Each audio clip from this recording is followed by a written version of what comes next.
Hey everybody, welcome to another episode of Just Open It, the YouTube series in which I open recently acquired toys. My name is Russ. Thank you very much for watching this episode. I really appreciate it. I am a huge fan of Masters of the Universe. I'm a lifelong fan of He-Man and his friends and enemies. And the Masters of the Universe Origins toy series that is out right now on the pegs at Target and Walmart is probably my favorite action figure line, possibly ever. I'm not sure. I've been buying almost everything as it's released. I'm not buying needless repaints like the 2000X Evelyn or the Nude Stratos. I find that those are simply redundant and not necessary for my collection. I like the original incarnations of these characters with this updated, modernized sculpting and articulation. So I have a lot of these figures that I have yet to open. In fact, Just Open It is kind of my encouragement to myself to open these figures once and for all. And really, I've just been sprinkling in other toys that I've purchased over the last few years to offer you, the viewing audience, some variety, because I could probably dedicate an entire year to Masters of the Universe Origins if I opened to something from that series every week. That said, I have a pile of action figures here from Masters of the Universe Origins.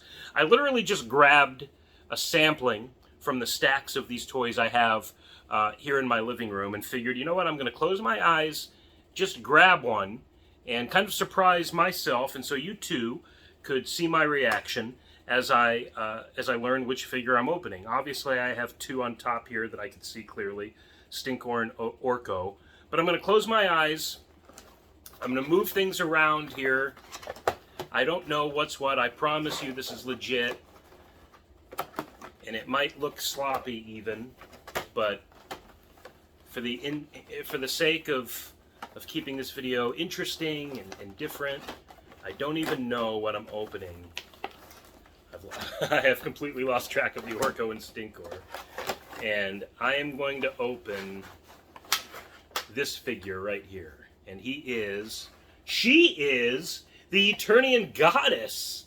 Okay, so this figure kind of reveals my own hypocrisy in that this is essentially a repaint, but this repaint distinguishes this sculpt as a specific character that originally appeared in the first 4 mini-comics that came with the first wave of Masters of the Universe action figures way back in the early 80s. Before there was a sorceress, before there was a Tila, there was an Eternian Goddess, which was essentially a sorceress and Tila, but green.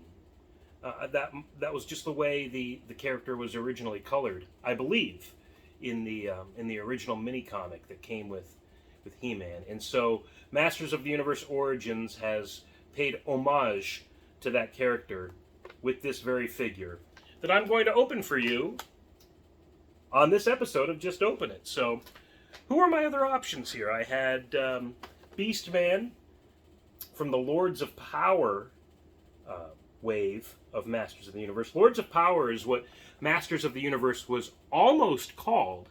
Lords of Power was one of the original names for the Masters of the Universe action figure line in the late 70s, early 80s, but Mattel, I guess, had a problem with the word Lord. They thought that there were religious implications to the use of that word. So instead they went with Masters of the Universe, obviously. But again, in homage to the original designs of those characters, in this case, Beastman, there is a Lords of Power kind of sub-line here in the Origins series. Here's Stinkor and Orko, as I had originally seen in the stack.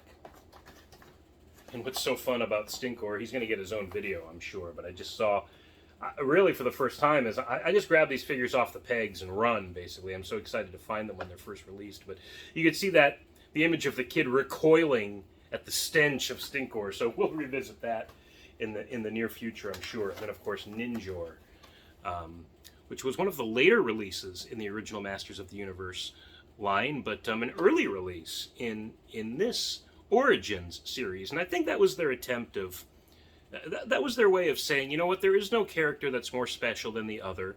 Whether they came out sooner or later in the original Masters of the Universe, every character is in play. There is no one character that's going to be harder to find than the others because they come out later and with a shorter quantity of distribution or something like that. So I really appreciated that early on. But today we are opening the Eternian Goddess. And again, if you just look at that beautiful art on the back of this package, I will link to the artist in the description below. His Instagram is full of rich Masters of the Universe art like this. Axel Jimenez, I believe his last name is pronounced. And you can see the instruction here as far as putting the weapons in her hand and getting a little bit of an action movement from her. The other figures in the wave that were offered as well. Last year, in 2021, again, I've been sitting on these for so long. It's about time I open the Eternian Goddess. So let's dive in here. What I love about these toys too is there's this little space where I can just kind of hook my finger in and pull and release the bubble from the cardboard. Like so. As much as I love the package design and art, I have decided, if you've been watching these videos, I've decided very early on that there's nothing precious about this. All of this imagery can be found online, whether it's on the artist's Instagram or just in a Google image search. But I just can't keep this stuff around, unfortunately. There's no space for it here. I have actual toys out and on the shelf, and if I decided to keep the back of every action figure package that I opened, I'd be swimming in it. Here is a mini comic, great cover, featuring He-Man exclusively, Rockin' a Hard Place. Now, that's the name, I presume, they would have reserved if they had been introducing Rock-On and Stondar, original rock warriors for Masters of the Universe. But no, I'm excited to see if this mini comic defies my expectations and is good, because the mini comics I've read so far from this Origins, it's definitely the weakest aspect of this line. The stories are just shallow and they fall flat. The last page or two seems very rushed, and I wish they were better paced. I wish that the lettering was a little more professional as well. And I may go into all of that in a future video. Perhaps in an episode of the Just Open It book club, which I started recently, if you've been following. But this little blueprint reveals some of the parts of the Eternian Goddess. This is just Teela's action figure, so they're pretty shameless in promoting that this is a repaint. But those are the parts that can be removed so that you could create your own figure by snapping them together, customizing your own character. But here she is, the Eternian Goddess. The original keeper of the secrets of Castle Grayskull, I do believe, if not the protector of the spirit of Grayskull. You know, the early days of Masters of the Universe are pretty convoluted when it comes to the mythology of He-Man. But it's all cool, and I'm excited to have this figure open and available to me. Popping her out here. There is a plastic band, a rubber band, holding her in, but that was easy enough to remove. And she's very cool. The paint application, this green skin tone, is very appealing to the eye, quite frankly. And then the snake armor is very easily removed as well. So there's the repaint of Teela. But then when you apply this serpent armor, she is, in my opinion, the true form of the Eternian Goddess. This is kind of what distinguishes her as that character.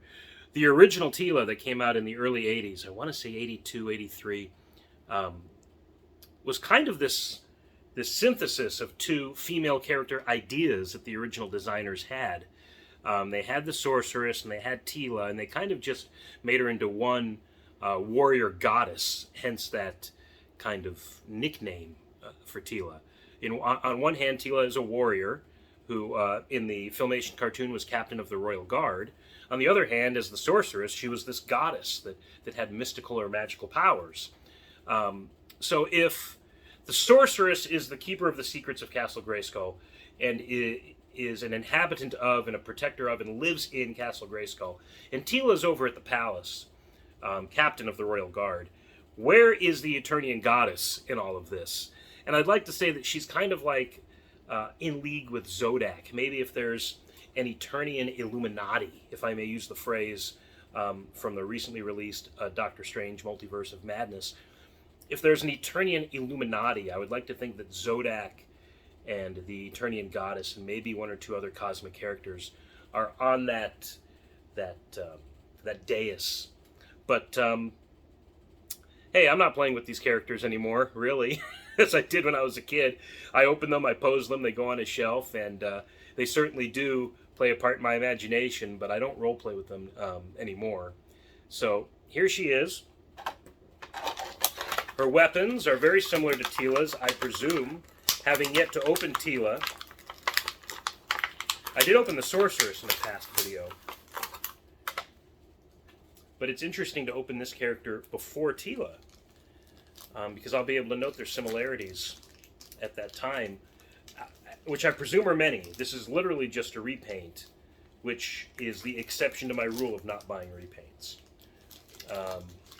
So we have her snake staff and her shield here. Just going to kind of mercilessly tear into this plastic. Hope for the best. Here we go.